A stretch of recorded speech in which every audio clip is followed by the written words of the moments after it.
Brendon McCullum says he didn't need much persuading when asked to take on England's whiteball teams, as well as the test side by England's managing director Rob Key.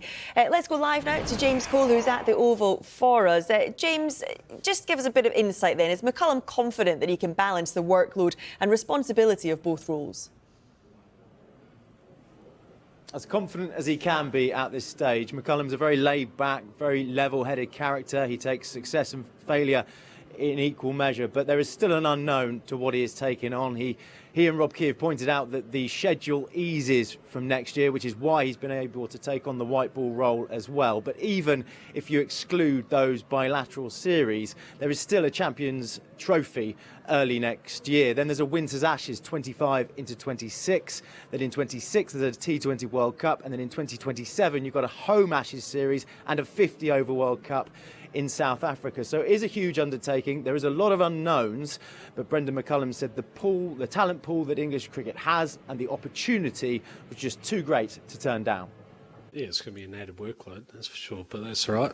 Sometimes the bets are worth it, right? So I think, firstly, when Keezy asked me, is there a world in which you can do all jobs across all formats, I sort of had a bit of a think about it and obviously chatted to my wife, and then it didn't take a whole lot of persuading, to be honest. I think a couple of years ago when I came here, I didn't have a whole lot of knowledge about English cricket. I didn't know a whole lot of people, and fast forward 2 years, I've had a great time. Absolutely loved being in the position I'm in. I think I've got a lot more knowledge about the people and the talent that sit with English cricket, and also the structures and how things operate. And I've also built some great friendships with some of the guys, the coaches and the support staff, etc. So I know that you're not going at this one alone. You're gonna have some great support, and ultimately I looked at the opportunity and I thought, what a great chance to have good crack.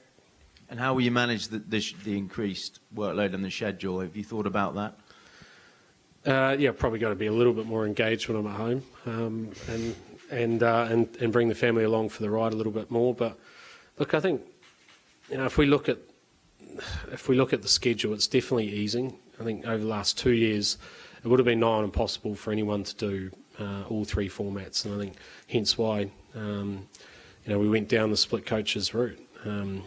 Now with the schedule easing, I'll say slightly easing, but easing enough, I think it gives you the ability to be able to have one person in the role. And James, we of course know that Jos Butler's been ruled out of the upcoming T20 series against Australia, but what did McCullum have to say about working with Butler going forward?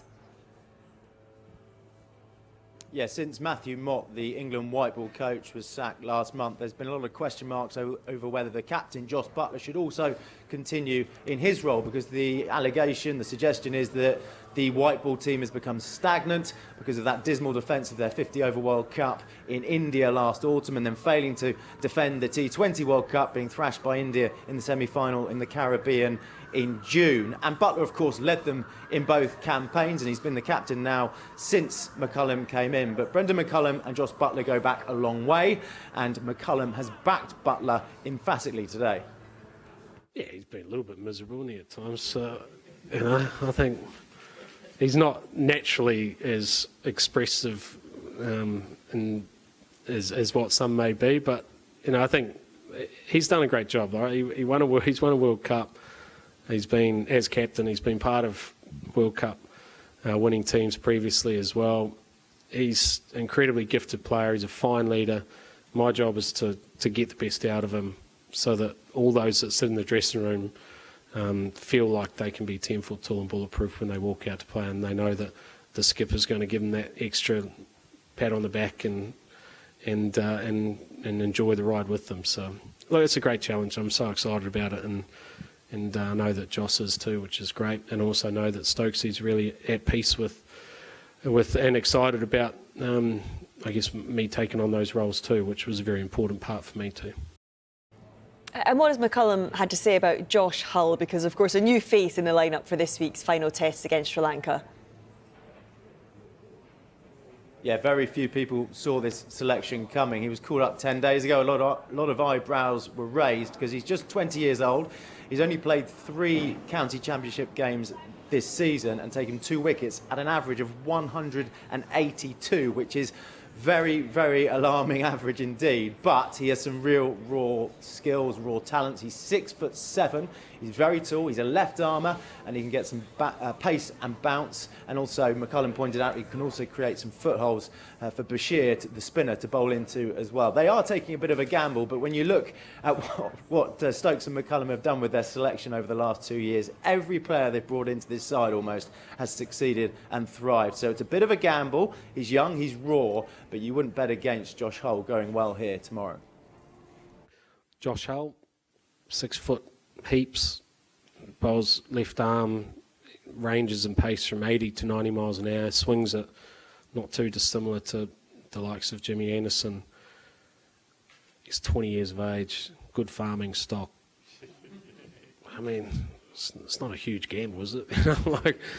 I mean, it might not be this test match. It might not go that well, but it doesn't matter, and that's because ultimately he's someone that we look at is going to be able to provide us with another string to our bow, another weapon that is going to make us a more rounded side that can challenge teams in various conditions. The footmarks that he's going to present as well for Shoaib Bashir will be interesting. It'll give Bash a lot of excitement too. But again, I stress, if this isn't the week, and we're all super excited for Josh, he's going to play tomorrow. And we hope he goes well. He might go out there and take 10 for, we've got no idea. But it kind of doesn't matter because we see him as someone that's worth investing in, worth giving opportunities to. And whatever happens, we'll wrap our arm around him and make sure that he knows that he's firmly in our sights for the future. So England going for 6 wins out of 6 in Tests this summer, but they've already got an eye on the future with that selection of Josh Hull. The Ashes, remember, in 18 months' time down under. Bouncy pitches. If he can go well at 6'7", he's going to be one heck of a prospect. Their practice here, England, has been curtailed. They've been forced indoors today because of the rain. It's brightening up, and the forecast, I'm pleased to say, improves over the next few days as this series against Sri Lanka and indeed England's Test summer concludes here at the Oval, starting tomorrow. James, thank you very much.